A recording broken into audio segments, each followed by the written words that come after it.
चलिए, बाल मंडली के प्यारे छात्रों, आपका एक बार फिर से इंग्लिश ग्रामर की कक्षा में हार्दिक स्वागत किया जाता है।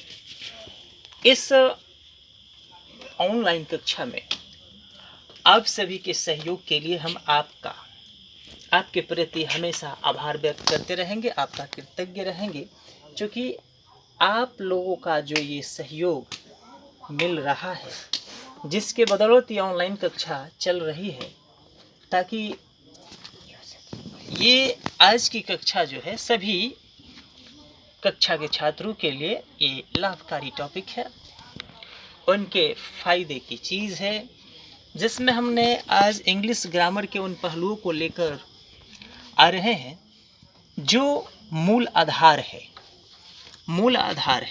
उस मूल आधार में हमारा टॉपिक टर्म चल रहा है classification of all English words. ठीक है, classification of all English words की पेज चल रही है ये। अब क्लासिफिकेशन ऑफ इंग्लिश वर्ड्स के दो बेसमेंट है। पहला बेसमेंट है ओल्ड क्लासिफिकेशन और दूसरा बेसमेंट है मॉडर्न क्लासिफिकेशन। ओल्ड क्लासिफिकेशन को हम लोग ओल्ड ग्रामरियंस व्यूज कहते हैं और मॉडर्न क्लासिफिकेशन को मॉडर्न ग्रामरियंस व्यूज बोलते हैं। तो चलिए एक बार मैं उन छात्रों से रूबरू करूं जो इस ऑनलाइन कक्षा में हमारा सहयोग दे रहे हैं। कोविड-19 का प्रभाव अभी खत्म नहीं हुआ, अभी तक भारत में इसका जोर शोर चल रहा है। इसको मद्देनज़र रखते हुए 11-12 के छात्रों के लिए ये विशेष प्रकार से कक्षा चलाई जा रही है, जो घर बैठे रहें और पढ़ते रहें, सुरक्षित रहें। तो आज इस ऑनलाइन कक्षा में जो छात्र उपस्थित हुए हैं, उन छात्रों में सबसे पहले छात्र साहित्य कुमार जी हैं, जो कोविड-19 के रूल को फॉलो करने की कोशिश कर रहे हैं। थोड़ी सी डिस्टेंस बना लीजिए, आप डिस्टेंस बना लीजिए साहित्य कुमार जी, और ये अपना मास्क थोड़ा सा ऊपर कर ले तो और अच्छा रहेगा। अच्छा से मास्क लगाइए, बाल मंडली के प्यारे छात्रों, अच्छा से मास्क लगा लो। उसके बाद हमारे दूसरे छात्र के रूप में है हर्ष कुमार जी, जो एकदम डिस्टेंस मेंटेन, थोड़ी सी हाफ गज की दूरी पे बैठे हुए हैं, मास्क लगाए हुए हैं, मुस्कुरा रहे हैं थोड़ा सा। और कैमरामैन के रूप में आज सोम जी उर्फ तरुण जी अपना सहयोग दे रहे हैं। तो चलिए अब कक्षा को हम आगे की तरफ बढ़ाते हैं। तो आइए टॉपिक की बात करते हैं। Classification of all English word से पहले हम एक ऐसे बिंदु की बात करना चाहते हैं जो इनके वर्गीकरण का आधार का मूल है, फंडामेंटल फॉर्म्स हैं। वो फंडामेंटल फॉर्म्स क्या है? एफिक्स है। एफिक्स। अब सवाल होगा कि ये एफिक्स क्या है, किस चिड़िया का नाम है? तो एफिक्स एक ऐसी चिड़िया है जो स्वतंत्र रूप से कोई खास अर्थ नहीं रखता, किंतु जब किसी शब्द अर्थात वर्ड के प्री यानी पहले, पोस्ट और बाद में जुड़ता है, तो जुड़ने के बाद यह शब्दों के रूप और अर्थ को बदल देता है, यानी कि उसमें भिन्नता लाने का काम करता है। लेकिन अगर ऐसे यह पर्सनल हो तो इसका कोई मीनिंग नहीं होता। अब सवाल होगा कि ये एफिक्स जो होते हैं, इसका वर्गीकरण कितना है, कितने भागों में बांटे गए हैं? तो वर्गीकरण के इसके मूल दो आधार हैं। पहला आधार है प्रीफिक्स और दूसरा आधार है सफिक्स। प्रीफिक्स अर्थात प्रीफिक्सेज, सफिक्स अर्थात सफिक्सेज है। अब हम बात करते हैं कि प्रीफिक्स क्या है, सफिक्स क्या है। तो प्रीफिक्स की हिंदी उपसर्ग होती है, जो यहाँ पर आपको स्फेरिकल फेज में दिखाई दे रहा है, और सफिक्स की हिंदी प्रत्यय होती है, जो आपको यहाँ पर स्फेरिकल फॉर्म में दिखाई दे रहा है।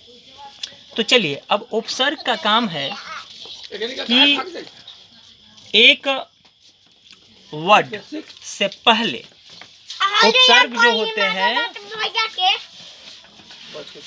चलिए उपसर्ग की बात कर लेते हैं। उपसर्ग का मतलब होता है कि यह वर्ड से पहले जुड़ता है, और वर्ड से पहले जुड़ करके उस वर्ड के अर्थ और रूप को बदलने का काम करता है। मतलब ये साफ है कि ये प्रीफिक्स का काम क्या है। ये मीनिंग चेंजर कहेंगे इसको, दूसरा हम इसे फॉर्म चेंजर कहेंगे, तीसरा सेंटेंस सेंस चेंजर कहेंगे। चलिए चौथा हम बात कह सकते हैं कि वर्ड क्रिएटर कहेंगे, वर्ड क्रिएटर कहेंगे। तो इस तरीके से हाँ वर्ड क्रिएटर, हाँ वर्ड क्रिएटर बोलते हैं। तो हमारे बाल मंडली के छात्रों, आप सभी एकदम शांति बनाए रखें और कक्षा में अपना सहयोग देते रहें। तो चलिए, उपसर्ग का काम है यह किसी शब्द के पहले जुड़ करके, अर्थात किसी वर्ड के पहले जुड़ करके उसके अर्थ में परिवर्तन लाने का काम करता है। अब सफिक्स की बात करते हैं, अर्थात प्रत्यय की। तो इसका काम है कि किसी भी शब्द के अंत में जुड़ता है और शब्द के अर्थ और रूप में परिवर्तन लाता है। तो हमने देखा कि एफिक्स के दो रूप सामने आ गए, एक आया प्रीफिक्स, दूसरा आया सफिक्स। अब मैंने यहाँ पर कुछ महत्वपूर्ण प्रीफिक्स और सफिक्स के संग्रह को लाया है, जो हमारे डेली लाइफ में बहुतेरे इस्तेमाल देखने को मिलते हैं। तो चलिए हम पहले लिस्ट ऑफ प्रीफिक्स की बात करते हैं। जो पहला टर्म है डिस, इसमें पहला प्रीफिक्स केस जो है डिस है। उसके बाद दूसरा है री है, री है। तीसरा इम है, चौथा अन है, पांचवा ओवर है, छठा आउट है, सातवां प्रो है, आठवां प्री है, नौवां डी है, 10वां EX है। उसके बाद ऑटो, एक्स्ट्रा, अप है, फोर है, सुपर, बी, बाय, को है, इंटर, ट्री, मिस, एंड, सब, एंटी, ईर, इन, इल है, इन है और आउट है। तो इस तरीके से ये must important prefixes listed terms हैं। चलिए अब हम सफिक्स की बात करते हैं। सफिक्स के जितने सारे फॉर्म्स जो काफ़ी इस्तेमाल में आते हैं, उनके लिस्ट को मैंने यहाँ पर लिख रखा है। देखिए, पहला जो है एस है, दूसरा ES, तीसरा डी, चौथा ED, पांचवा EN, छठा T, सातवां NT। नेक्स्ट ING है, Y है, LY है, ER है, EST है, अस है, ER है, EST, ISH, फुल, होड। उसके बाद लेस है, उसके बाद नेस है, उसके बाद AR है, एज है, एज है, अल, डम है, आयन है, मेंट है, PH है, TY है, IVE है, ARD है, वार्ड है, एबल है, लाइक है, सम है, हाई है, ई है, लेट, सम, एंस, और आइज, लिंग, एसन, अराई, इष्ट इत्यादि हैं। हाँ, तो हमारे बाल मंडली के छात्रों एकदम शांति बना करके कक्षा में अपना सहयोग देते रहेंगे। इस तरीके से मैंने जितने भी प्रीफिक्सेस थे, सफिक्स, इन सब को मैंने लिस्टेड करके यहाँ पर लिख दिया। अब चलिए बात करते हैं। तो classification of all English words की जब हम बात करेंगे, तो यहाँ दो बेस मैंने पहले चर्चा कर दिया कि ओल्ड क्लासिफिकेशन और मॉडर्न क्लासिफिकेशन है। तो ओल्ड क्लासिफिकेशन में शब्द के जो भेद थे वो 8 थे। तमाम शब्दों को 8 भागों में बांट दिया गया था, जिसमें प्रत्येक भाग को पार्ट्स ऑफ स्पीच के नाम से जाना जाता है। और उनके लिस्ट टर्म्स जो हैं वो 8 नाम: संज्ञा, सर्वनाम, विशेषण, क्रिया, क्रिया विशेषण, संबंध बोधक, कंजंक्शन, इंटरजेक्शन है। ये ओल्ड क्लासिफिकेशन है सारे अंग्रेजी वर्ड्स की।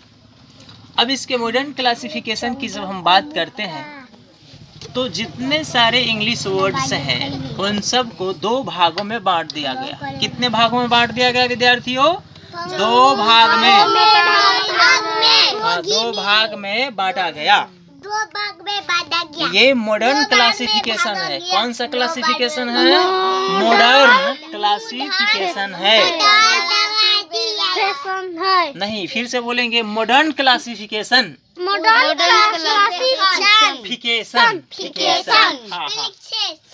तो मॉडर्न, हाँ, आधुनिक वर्गीकरण के आधार पर जितने सारे शब्द हैं उनको 2 भाग में बांटा गया। कितने भाग में बांटा गया? 2 भाग में। 2 भाग में। देखिए यहाँ पर मैंने लिस्ट भी लिख रखा है क्लासिफिकेशन ऑफ इंग्लिश वर्ड्स। एक जो है ओल्ड कंसेप्ट है और दूसरा है मॉडर्न कंसेप्ट। दूसरा क्या है?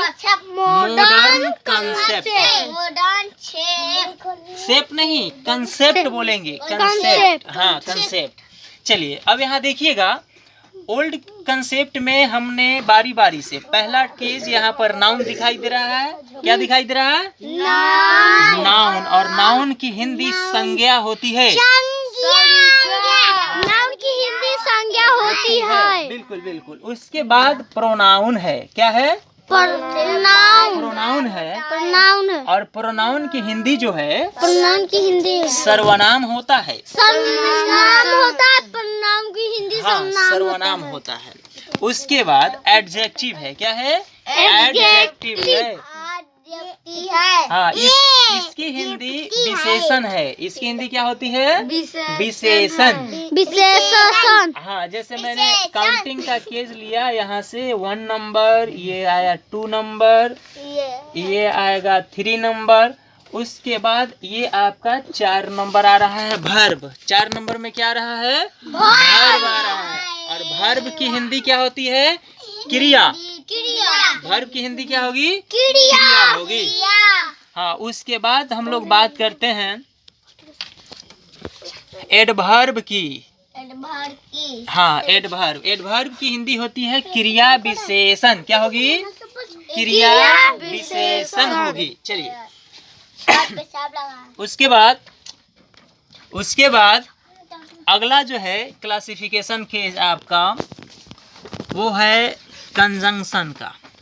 कंजंक्शन, और कंजंक्शन की हिंदी होती है सह संयोजक। क्या होती है? सह संयोजक। चलिए उसके बाद जो है अगला हमारा टर्म्स है इंटरजेक्शन का। क्या है? इंटरजेक्शन का। इंटरजेक्शन का टर्म्स है। तो चलिए अगली क्लासिफिकेशन फेज में हमने देखा कि इंटरजेक्शन, और इसकी हिंदी होती है विस्मयादि बोधक। क्या होती है? विस्मयादि बोधक। उसके बाद हमारा अगला क्लासिफिकेशन लास्ट फेज रहा इसका प्रीपोजिशन का। क्या रहा जी? प्रीपोजिशन। प्रीपोजिशन, हाँ बिल्कुल। इसी तरीके से जब आप तोड़ कर बोलेंगे आपको सब कुछ आ जाएगा। जब तुम लोग सीख जाओगे तो दुनिया तुम्हारे नमूने से बड़ा खुश। ये दुनिया की रीत होगी। चलिए हम अब आगे बढ़ाने की कोशिश करते हैं। तो इस तरीके से ये ओल्ड कंसेप्ट था। कौन सा कंसेप्ट था? ओल्ड। ओल्ड का मतलब होता है पुराना। क्या होता है? ओल्ड का मतलब पुराना। बिल्कुल। अब चलिए मॉडर्न क्लासिफिकेशन में हमने बात करी, अर्थात आधुनिक वर्गीकरण। मॉडर्न क्लासिफिकेशन का मतलब क्या होगा? आधुनिक वर्गीकरण। हाँ, आधुनिक वर्गीकरण होगा बाल मंडली के छात्रों। आगे देखिए, मॉडर्न कंसेप्ट फेज में यहाँ पर शब्द को 2 भाग में बांट दिया गया। कितने भाग में बांटा गया? 2 भाग में। जी बिल्कुल, 2 भाग में बांटा। हाँ, तो ये पहला भाग देख रहे हैं कि ये फॉर्म क्लासेस। कौन सी क्लासेस? Form classes.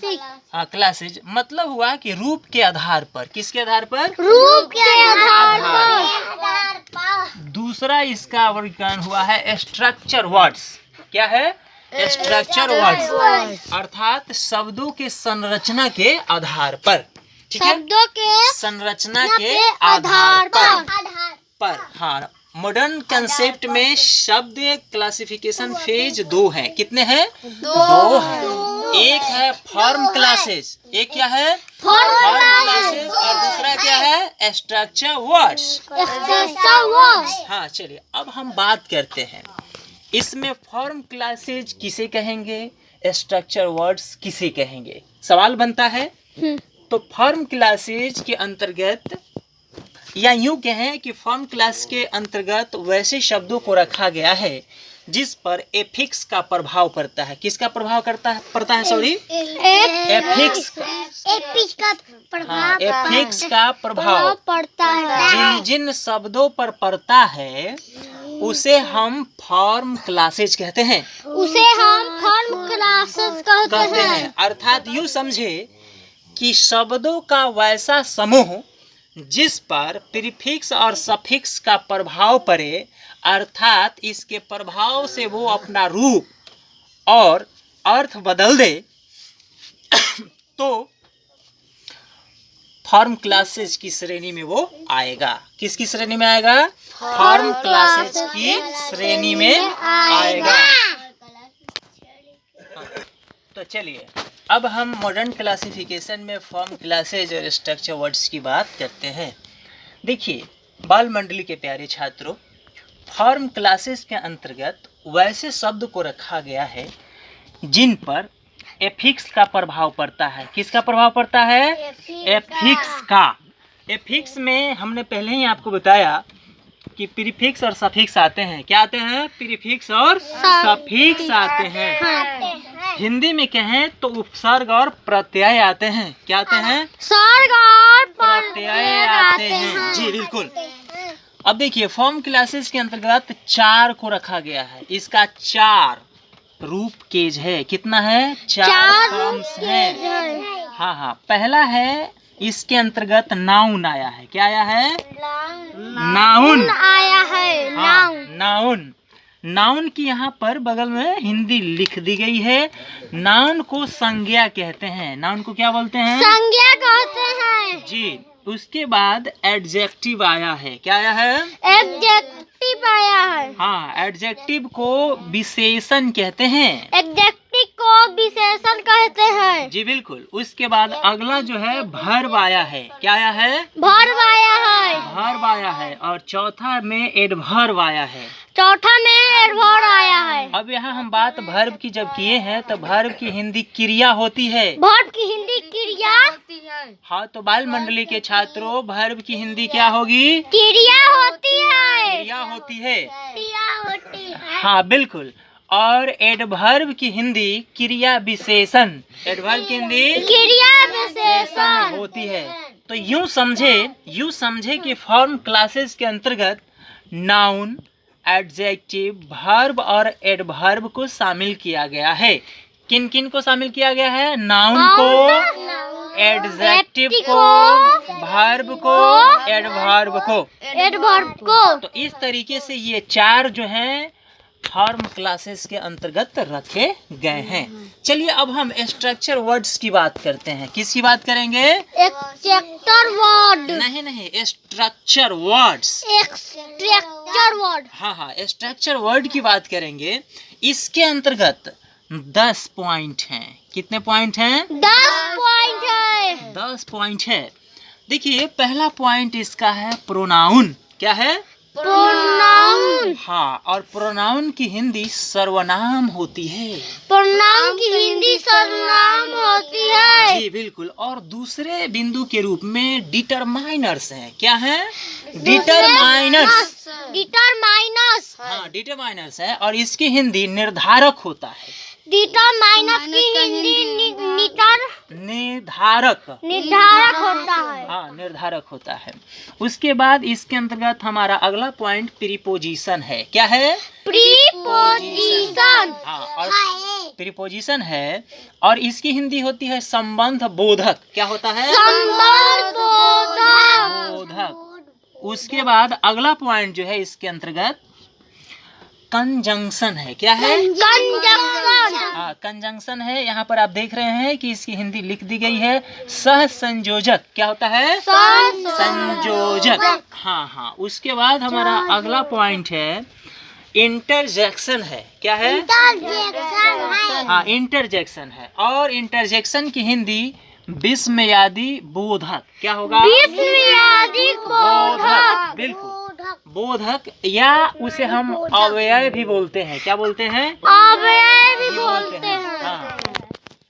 चलिए अब अगले पॉइंट की हम बात करते हैं, तो वो है क्वेश्चन वर्ड। क्या है? क्वेश्चन वर्ड, यानी इसकी हिंदी होगी प्रश्न बोधक शब्द। क्या होगी? प्रश्न बोधक शब्द। बिल्कुल। उसके बाद अगला पॉइंट इसके अंतर्गत आया है, वो है सेंटेंस कनेक्टर्स। क्या है? Sentence connectors. हाँ, सेंटेंस कनेक्टर्स है। और इसकी हिंदी होगी वाक्य संयोजक। क्या होगी? वाक्य संयोजक। हाँ, वाक्य संयोजक होगा। उसके बाद अगला पॉइंट है इंटेंसिफियर्स। क्या है? इंटेंसिफियर। हाँ, इंटेंसिफियर्स है। और इसकी हिंदी होती है एडजेक्ट मैच, अर्थात सही मिलान या निर्धारण। सही मिलान या निर्धारण। ओके। अब इसका अगला पॉइंट है स्ट्रक्चर वर्ड का सब ऑर्डिनेटर्स। क्या है? सबऑर्डिनेटर्स। हाँ, और इसकी हिंदी होगी उप समन्वयक। इसकी हिंदी क्या होगी? उप समन्वयक। समन्वयक। हाँ, और इसका लास्ट पॉइंट है ऑक्सिलियरीज। अर्थात इसकी हिंदी होगी, हाँ, इसकी हिंदी होगी सहायक। हाँ, सहायक होगी। हाँ, सहायक होगी। इस तरीके से बाल मंडली के छात्रों अंग्रेजी में जितने सारे वर्ड्स थे उसके मॉडर्न क्लासिफिकेशन, ओल्ड क्लासिफिकेशन, दोनों का वर्गीकरण यहाँ पर पेश कर दिया गया है। अब उम्मीद है कि विद्यार्थियों को किसी प्रकार की कोई समस्या नहीं होगी इसको समझने में। अब हम बारी बारी से इस पर चर्चा करेंगे। फॉर्म क्लासेस के अंतर्गत जो आए हैं 100 और स्ट्रक्चर वर्ड्स के अंतर्गत आए हैं 100। ठीक है, तो इसके बाद अब हमारी अगली कक्षा में इसके अलग अलग डेफिनेशंस होंगे, एग्जाम्पल्स होंगे। इस कक्षा के लिए फिलहाल हमारा अगला पहलू जाता है कि अब हम कुछ ऐसे वर्ड्स लेकर आ रहे हैं जो प्रोफेशन से जुड़ा हुआ है।